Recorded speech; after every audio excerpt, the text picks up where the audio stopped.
Class teaching के इस video में आपका स्वागत है।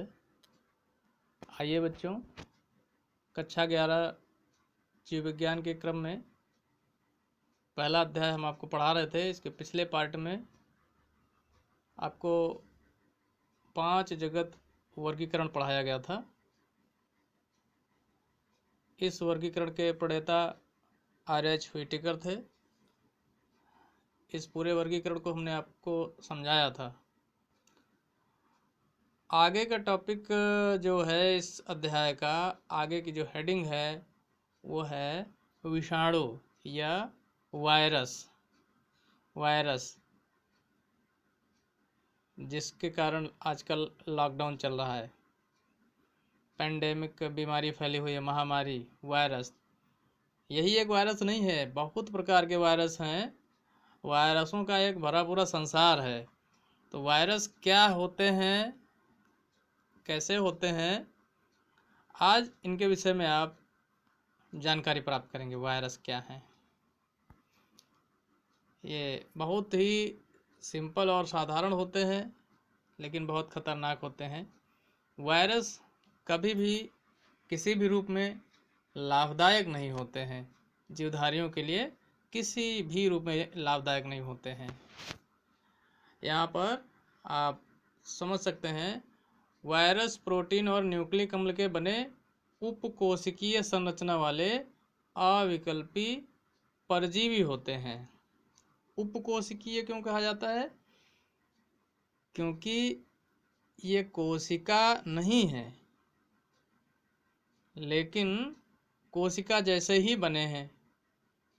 कोशिका जैसे बहुत सारे कार्य करते हैं। जो कार्य कोशिकाएं करती हैं उस तरह के बहुत सारे कार्य वायरस भी करते हैं, इसलिए इनको उपकोशिका कहा गया है।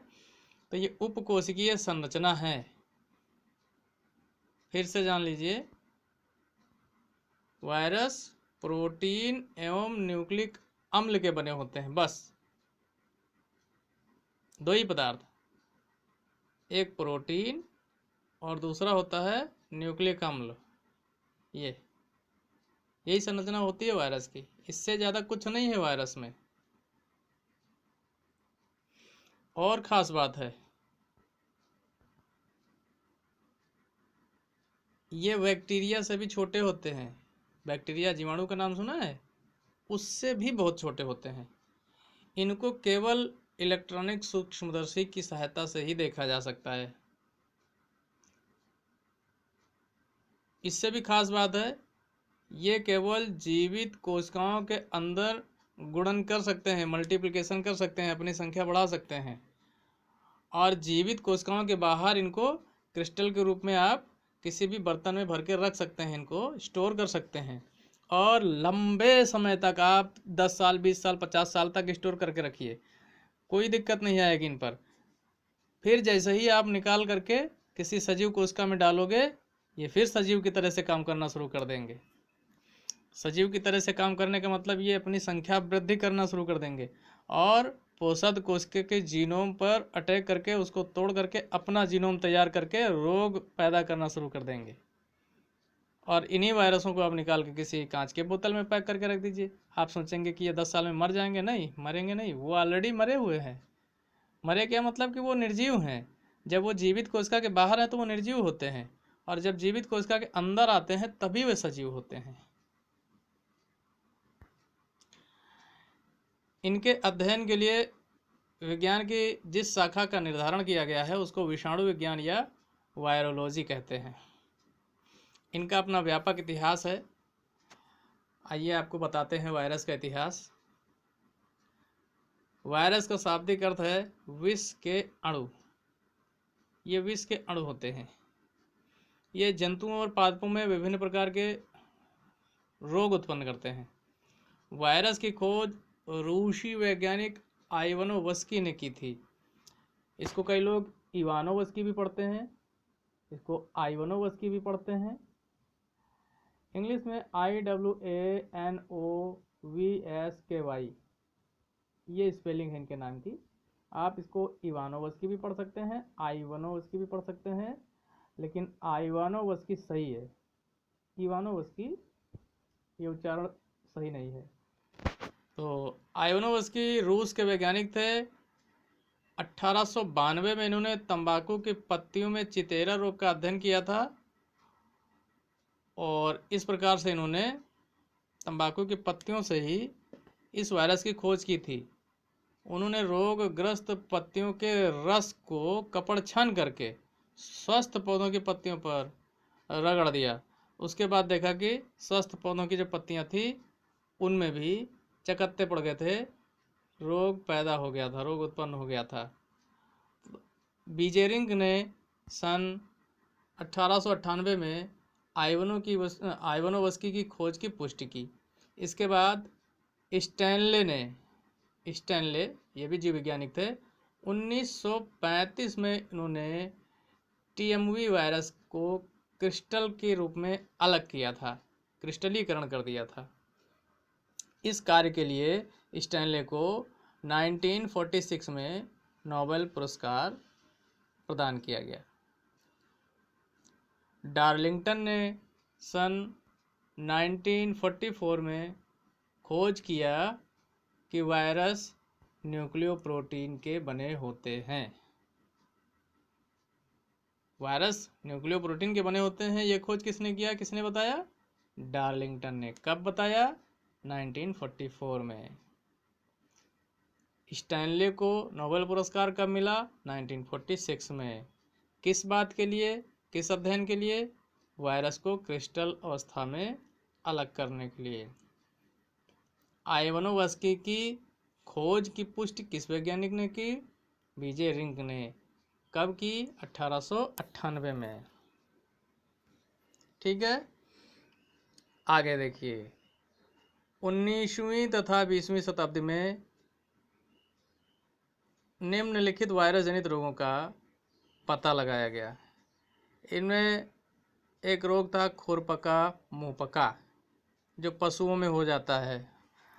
अक्सर ये अक्टूबर, नवंबर, सितंबर में ज़्यादा हो जाता है। कभी कभी ये जुलाई, अगस्त में भी शुरुआत हो जाती है इस बीमारी की। ल्योफर तथा फ्रास ने इस रोग की खोज की थी जर्मनी के पशुओं में। दूसरा है येलो फीवर वायरस, पीत ज्वर वायरस है ना, येलो फीवर वायरस।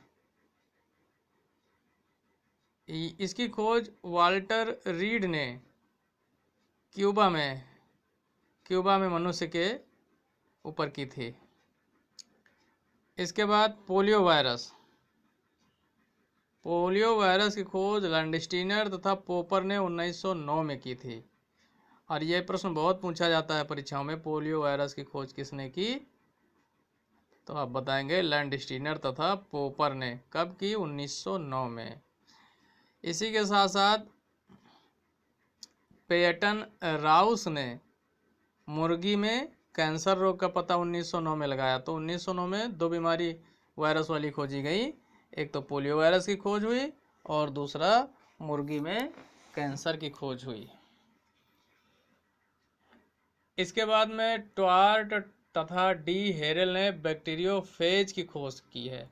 बैक्टीरियोफेज क्या है? ये भी वायरस है, लेकिन ये बैक्टीरिया का भक्षण कर लेता है, बैक्टीरिया पर अटैक करता है और ये सबसे बड़ा वायरस भी होता है संरचना में, इसीलिए इसका नाम बैक्टीरियोफेज रखा गया है। आइए देखते हैं वायरसों का साइज क्या होता है, इनका माप क्या होता है। तो वायरस कण जो होते हैं वो 15 मिली माइक्रोन से लेकर के 15 मिली माइक्रोन से लेकर के और 210 मिली माइक्रोन तक व्यास के होते हैं। चेचक का वायरस सबसे बड़ा वायरस होता है। चेचक का वायरस सबसे बड़ा वायरस होता है। और जो सबसे छोटे वायरस होते हैं उनका व्यास 20 nm होता है। और सबसे जो बड़े वायरस होते हैं उनका साइज 350 nm होता है। nm मतलब नैनोमीटर। ठीक है, फिर आगे बात करेंगे वायरसों की आकृति कैसी होती है, इनकी बनावट कैसी होती है, डिज़ाइन कैसा होता है, देखने में कैसे दिखते हैं इलेक्ट्रॉन सूक्ष्मदर्शी में। तो देखिए, पौधों को संक्रमित करने वाले अधिकांश वायरस जो होते हैं वो छाड़ की तरह से होते हैं, ऐसे है, एक छाड़ की तरह से। किंतु कुछ वायरस बिस्कुट की आकृति के भी होते हैं, और जंतु वायरस जो होते हैं वो छाड़ की आकृति के भी होते हैं और गोल भी होते हैं। मम्स एक बीमारी होती है मुंह में होने वाली, गलफड़ों में गलसुआ बीमारी है ना। तो मम्स और पोलियो के वायरस जो होते हैं वो बहुफलकी होते हैं, इस तरह से हैं। इनमें बहुत सारे फलक होते हैं, 2 3 4 5 6 कई फलक होते हैं। तो इनको पॉलीहेड्रल या बहुफलकीय कहा जाता है। इसी तरह से रैबीज का वायरस जो होता है वो बंदूक की गोली के आकार का होता है। रैबीज का वायरस बंदूक की गोली के आकार का होता है। जीवाणुओं के वायरस जिनको बैक्टीरियोफेज कहा जाता है वो टैडपोल की आकृति के होते हैं। अच्छा, वायरसों की संरचना और संगठन कैसा होता है, तब आप बताएंगे। वायरस का एक कण को विरियान कहते हैं, है ना। एक कण को मतलब जैसे जो वायरस होता है, जो सिंगल वायरस होता है उसको एक कण कहा जाएगा वायरस का। तो जो एक सिंगल वायरस होता है वो 2 भागों से मिलकर के बना होता है। एक होता है उसका खोल, इस तरह से, इसको कैप्सिड कहते हैं, और ये प्रोटीन का बना होता है। काहे का बना होता है? प्रोटीन का। और दूसरा भाग होता है इसके अंदर पाया जाने वाला आनुवंशिक पदार्थ। तो आनुवंशिक पदार्थ जो होता है वो या तो आरएनए होगा और या तो डीएनए होगा। ठीक है, दोनों एक साथ नहीं होते हैं, या तो ये होगा आरएनए और या तो डीएनए होगा। ऐसा नहीं कि किसी वायरस में आरएनए भी हो और डीएनए भी हो, नहीं, या तो आरएनए होगा या तो डीएनए होगा। ये वायरसों की संरचना होती है।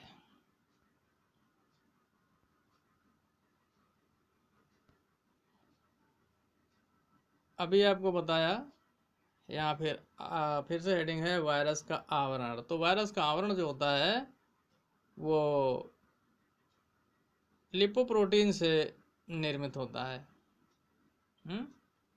और उसकी बाहरी सतह जो होती है उस पर ग्लाइकोप्रोटीन के बने हुए स्पाइक भी इस तरह से लगे रहते हैं। जैसे एड्स वायरस में इस तरह से खूंटी दिखाई पड़ती ना, रोए जैसी रचना, जैसे माचिस की तीली लगा दी गई हो किसी आपके खेलने वाली जो बॉल होती है ना, उसके ऊपर चारों तरफ माचिस की तीली लगा दी जाए, जिसका जलने वाला भाग ऊपर की तरफ होता है, तो एक डिज़ाइन बन जाएगी। तो इनको स्पाइक कहा जाता है। ये क्या है? स्पाइक है, स्पाइक है ये सब। तो ये ग्लाइकोप्रोटीन के बने होते हैं, और ये जो परत होती है ये परत ये लिपोप्रोटीन की बनी होती है। ठीक, इसके बाद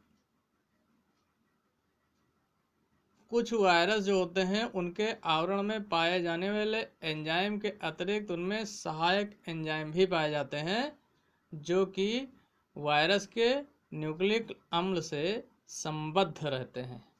और जब भी वायरस परपोषी कोशिका में प्रवेश करता है तो उसके बाद वायरल कण जो होते हैं वो द्विगुणन करने के लिए इन प्रकार के एंजाइम की सहायता लेते हैं। अब यहाँ पर आप देख रहे हैं, इस चित्र में ध्यान से देखिए, ये बैक्टीरियोफेज वायरस है, ये बैक्टीरियोफेज वायरस है। इसका आकार टैडपोल के आकार का होता है। ये जो बना हुआ है ये एड्स वायरस है। इसको पॉलीहेड्रल कहा जाता है।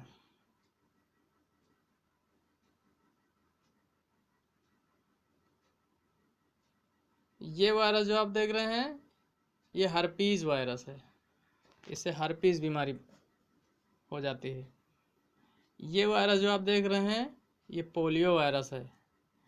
तो सभी वायरस के डिज़ाइन आप देख रहे हैं अलग अलग है, और सबसे बड़ा वायरस ये है बैक्टीरियोफेज वायरस। इसमें आप देख रहे हैं ये इसका हेड वाला भाग होता है और ये टेल वाला भाग होता है। ये टेल के जैसी जो पूंछ जैसी इस तरह की रचनाएं निकली हैं, इनकी संख्या 6 होती है, इनकी संख्या 6 होती है। और इसके हेड वाले भाग में न्यूक्लिक पदार्थ पाया जाता है। तो इस तरह से ये बैक्टीरियोफेज वायरस की संरचना है। आप ऐसे बनाना चाहें तो यहाँ से देख करके अपनी कॉपी में बना सकते हैं, और यह भी चित्र बना सकते हैं। इसको आप अपनी कॉपी में बना लीजिए। यहीं पर वीडियो पॉज कर दीजिए और इसको बना लीजिए। वीडियो को लाइक कर दिया है कि नहीं? अभी जल्दी लाइक करिए, नहीं भूल जाएंगे। चैनल को सब्सक्राइब भी कर लीजिए ताकि ये वीडियो आपको लगातार मिलते रहें। नहीं, लास्ट में वीडियो ख़त्म हो जाएगा और आप भूल जाएंगे और सब्सक्राइब नहीं कर पाएंगे। आइए, सब्सक्राइब कर दिया ना, आगे देखिए। यहाँ पर आपको इस तालिका में बताया गया है मानव शरीर में रोग उत्पन्न करने वाले कुछ वायरस। तो ये हम अभी आपको आगे बताते हैं। वायरस में जनन कैसे होता है या जनन क्या है? तो जनन वो प्रक्रिया है जिसके द्वारा कोई भी जीवधारी अपने संतति को उत्पन्न करते हैं। वायरस सजीव तो है नहीं, लेकिन जब ये सजीव कोशिका के भीतर होते हैं तब सजीव होते हैं, सजीव कोशिका के बाहर होते हैं तब ये निर्जीव होते हैं ना। तो इसीलिए इनको कहा गया है ये ऑब्लिगेटरी पैरासाइट हैं, ऑब्लिगेटरी पैरासाइट हैं, अविकल्पी परजीवी हैं। ये जब किसी सजीव कोशिका के भीतर प्रवेश करते हैं, जैसे ये वायरस है और इसके अंदर प्रवेश कर गया, तो जब प्रवेश कर जाएगा तो सबसे पहले क्या होता है, इस वायरस की जो ये खोल है ये खंड खंड में टूट जाता है और इसके अंदर जो आनुवंशिक पदार्थ है वो फ्री हो जाता है। ये आनुवंशिक पदार्थ कोशिका के आनुवंशिक पदार्थ से जुड़ जाएगा। ठीक, मतलब जिस व्यक्ति की कोशिका में वायरस प्रवेश करेगा तो उस व्यक्ति की कोशिका में जो पहले से गुणसूत्र पाए जाते थे उन गुणसूत्रों को भी ये तोड़ देगा और उनके खंडों को अपने गुणसूत्र के खंड में जोड़ लेगा। तो पहले आपके जो गुणसूत्र थे वो इस कोशिका के अंदर नियंत्रण करते थे, आपके अनुसार आपके हिसाब से वो एंजाइम और पाचक रस बनाते थे। लेकिन अब ऐसा नहीं होगा। अब वायरस का जो गुणसूत्र था, इसका जो आनुवंशिक पदार्थ था, ये आपकी कोशिका के आनुवंशिक पदार्थ से जा करके जुड़ गया है। तो अब आपके शरीर के अंदर जो एंजाइम्स बनेंगे वो वायरस के गुणसूत्र के अनुसार बनेंगे। अब जब वायरस के गुणसूत्र के अनुसार आपके शरीर में एंजाइम्स बनने लगेंगे तो भाई आपका स्वास्थ्य तो खराब होना ही है। बस उसी अवस्था को कहते हैं बीमारी। वायरस के कारण हुई है इसलिए कहेंगे वायरल बीमारी है, वायरस से होने वाली बीमारी है। यहाँ पर क्या होता है, जैसे ही ये वायरस आपके कोशिका के भीतर गया तो इसकी ऊपर वाली ये जो खोल होती है ये घुल जाती है, ये नष्ट हो जाती है और इसके जो आनुवंशिक पदार्थ था वो कई खंडों में, छोटे छोटे खंडों में टूट जाता है। टूट करके ये कोशिका के गुणसूत्र के साथ में जुड़ जाता है इस तरह से। ठीक, जुड़ गया अब इसके बाद ये अपने चारों तरफ ही प्रोटीन के कवर बना लेता है। तो देखिए, आपके शरीर की कोशिका में एक वायरस आया था और उसका आनुवंशिक पदार्थ टूट करके और आपके गुणसूत्र से जुड़ करके उसके बाद अपने चारों तरफ प्रोटीन की कवरिंग बना लिया और अपनी संख्या बढ़ा लिया। 1 2 3 4 5 6 7 8 9 10, इसी तरह से हजारों करोड़ों की संख्या में अपनी संख्या बढ़ा लेता है। तो अब यहाँ पर क्या हुआ, एक वायरस से हजारों वायरस बन गए ना, इसी को कहा जाता है प्रजनन। बस सिंपल इसी तरह से प्रजनन होता है इनमें। अध्ययन की सुविधा के लिए दो तरह का ये प्रजनन करते हैं, इसीलिए उनको अलग अलग नाम दिया गया है। जो पहले प्रकार का प्रजनन होता है उसको कहा जाता है लाइटिक चक्र, है ना। ये लाइटिक चक्र जो होता है, ये पैरासिटिक साइकिल भी कहा जाता है इसको। ये होस्ट सेल के भीतर होता है, कोशिका के भीतर होता है। तो पहला प्रजनन किस तरह से होगा, लाइटिक चक्र के द्वारा होगा। दूसरा जो प्रजनन होगा वो लाइसोजेनिक चक्र के द्वारा होगा। यहाँ पर आपको बताया गया है बैक्टीरियोफेज वायरस में लाइटिक जीवन चक्र का चित्रण दिया गया है। जैसा हमने अभी बताया है आपको, ठीक उसी तरह से यहाँ पर चित्र दिया गया है। ये कई बार परीक्षाओं में पूछा जाता है, बैक्टीरियोफेज वायरस का जीवन चक्र समझाइए। यहाँ पर आप देख लीजिए, ये बैक्टीरियोफेज वायरस है और ये बैक्टीरिया है। ये जो ये है ये बैक्टीरिया है, बैक्टीरिया सेल। अब बैक्टीरियोफेज वायरस इस बैक्टीरिया सेल पर अटैक करता है।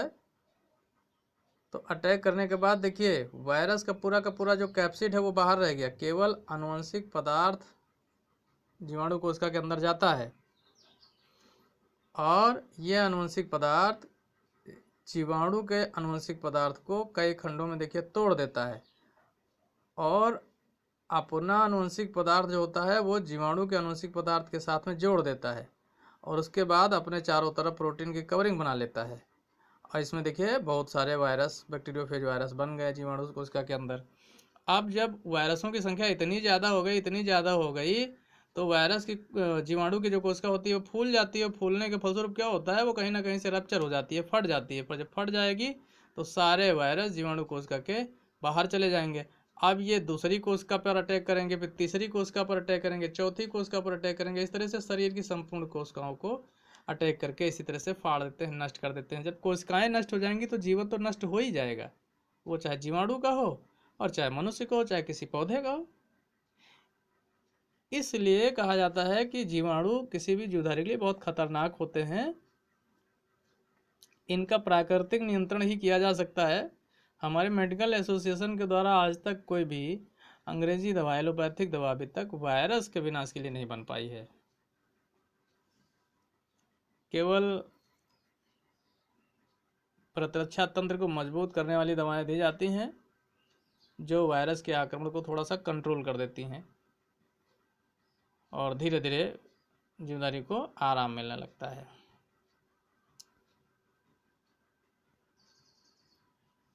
इसके बाद देखिए रोग जनकता। रोग जनकता मतलब रोग पैदा करने की क्षमता। वायरस विभिन्न पौधों व जंतु कोशिकाओं में प्रवेश करके निम्नलिखित रोग उत्पन्न करते हैं। पौधों में तंबाकू का मोज़ेक रोग, जिसको टोबैको मोज़ेक डिजीज कहा जाता है। ईख का मोज़ेक रोग, ईख जानते हो, गन्ना, शुगर कैन है। भिंडी का येलो वेन मोज़ेक और पपीते का लीफ कर्ल डिजीज। पपीते के पेड़ पर जब वायरस का अटैक हो जाता है तो आप देखते हैं ऊपर जो उसकी टॉप वाली जो पत्तियां, कोमल पत्तियां होती हैं, वो लिपट जाती हैं। तो समझ लीजिए इस पर वायरस का इन्फेक्शन हो गया है। इसी तरह से मनुष्य में होने वाले प्रमुख विषाणु जनित रोग बहुत से हैं, जुखाम, चेचक, फ्लू, डेंगू, पोलियो, मम्प्स, खसरा, एड्स, हेपेटाइटिस, कंजक्टिवाइटिस, और एक नया जुड़ गया कोविड-19 वायरस से होने वाली बीमारी। इसका अभी नाम नहीं दिया गया है इस बीमारी का, है अभी तो कोविड-19 समझ लीजिए इस बीमारी का नाम। और कोविड-19 वायरस और इस समूह के वायरस जितने भी हैं वो श्वसन तंत्र और श्वसन नाल को प्रभावित करते हैं। आपका जो जुकाम का वायरस होता है वो भी श्वसन तंत्र पर अटैक करता है। फ्लू जो होता है ये हेड ब्रेन मेम्ब्रेन को प्रभावित करता है। डेंगू आरबीसी को प्रभावित करता है। पोलियो मांसपेशियों को प्रभावित करता है। मम्प्स ये आपके मुंह में जो लसिका ग्रंथियां, लार ग्रंथियां होती हैं उनको प्रभावित करता है। हेपेटाइटिस लीवर कोशिकाओं को प्रभावित करता है। कंजक्टिवाइटिस ये आँख में अटैक करता है। आँख में आपके रोड्स और कोन्स को प्रभावित करता है। जो मेम्ब्रेन होती है जो उसको स्वेलिंग आ जाती है। और देखिए वायरल रोगों के प्रकार, टाइप्स ऑफ वायरल डिजीज। तो प्रसार के आधार पर माने फैलाव के आधार पर वायरस से होने वाली बीमारियों को 4 वर्गों में बांटा गया है, जिनमें पहली है स्पोरेडिक।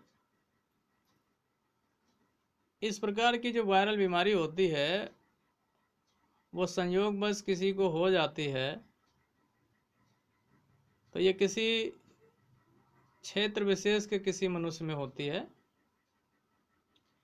इसीलिए इसको स्थानिक कहा जाता है। जैसे गलसुआ हो गया किसी को, तो ये बहुत तेजी से एक दूसरे में इतनी तेजी से बहुत जल्दी नहीं फैलती है। दूसरी है स्थानिक, जैसे किसी को पागल कुत्ते ने काट लिया, किसी इस तरह के पशु ने काट लिया जिसके शरीर में रेबीज वायरस हैं, तो उस व्यक्ति में रेबीज के वायरस अपनी संख्या बढ़ा लेते हैं और उसको हाइड्रोफोबिया बीमारी हो जाती है। तो यह इंडेमिक है, स्थानिक होता है, जिसको कुत्ते ने काटा है उसी को बीमारी होगी, दूसरे को नहीं लगेगी। तीसरे प्रकार की होती है महामारी। ये ऐसी बीमारियां होती हैं जो एक व्यक्ति में हुई, फिर उससे दूसरे में फैली, दूसरे से तीसरे में फैली, तीसरे से चौथे में फैली, इस तरह से एक बहुत बड़े एरिया में, एक भूभाग में फैल जाती हैं, तो इसलिए इनको कहा जाता है महामारी। येलो फीवर इसी तरह की बीमारी है। इसके बाद पैंडेमिक, सर्वव्यापी बीमारी। सर्वव्यापी बीमारी पुरानी बीमारियों में इन्फ्लुएंजा थी और एड्स था, अभी ये कोविड-19 आ गई जो विश्व के कई देशों में बीमारी फैल जाती है। एक ही वायरस से फैलने वाली बीमारी जो विश्व के कई देशों को चपेट में ले लेती है एक ही समय में, तो ऐसी बीमारी को पैंडेमिक बीमारी कहा जाता है। यह सर्वव्यापी बीमारी होती है। इसके बाद आप पढ़ेंगे वायरल रोगों के संक्रमण विधियां। किन किन विधियों से वायरस इन्फेक्शन हो सकता है?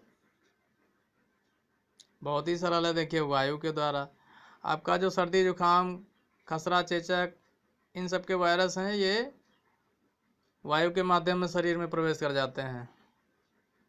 हेपेटाइटिस आदि के जो वायरस होते हैं वो संक्रमित भोजन और पेयजल के द्वारा संक्रमण फैलाते हैं। एड्स यानी कि HIV वायरस जो होता है वो मूत्र जनन मार्ग द्वारा संक्रमण फैलाते हैं। हेपेटाइटिस बी और एड्स ये दोनों बीमारियां संक्रमित इंजेक्शन की सुई के द्वारा भी एक दूसरे में पहुंच जाती हैं। और डेंगू फीवर, येलो फीवर और रेबीज वायरस ये संक्रमित जानवरों के काटने से भी हो जाते हैं। तो इस तरह से 5 विधियां हैं वायरल रोगों के फैलने की। तो इन विधियों के हिसाब से जागरूक रहिए। स्वच्छ वायु लीजिए, वायु प्रदूषित वायु में मास्क का प्रयोग करें, और भोजन तथा पेयजल लेने में सावधानी रखें। तो इन सभी विधियों से आप जागरूक रहें और अपना बचाव रखें। अब बात आती है उद्भवन काल। उद्भवन काल क्या होता है? ये बहुत महत्वपूर्ण तथ्य है। उद्भवन काल, देखिए, ये आपका शरीर है और कोई वायरस हवा में है, पर्यावरण में है या किसी अन्य जगह पर है, वो आपके शरीर में प्रवेश कर गया। अब प्रवेश करते ही आपको थोड़ी बीमार कर देगा। ये आपके शरीर में कब प्रवेश किया? मान लीजिए 1 अप्रैल को प्रवेश कर गया।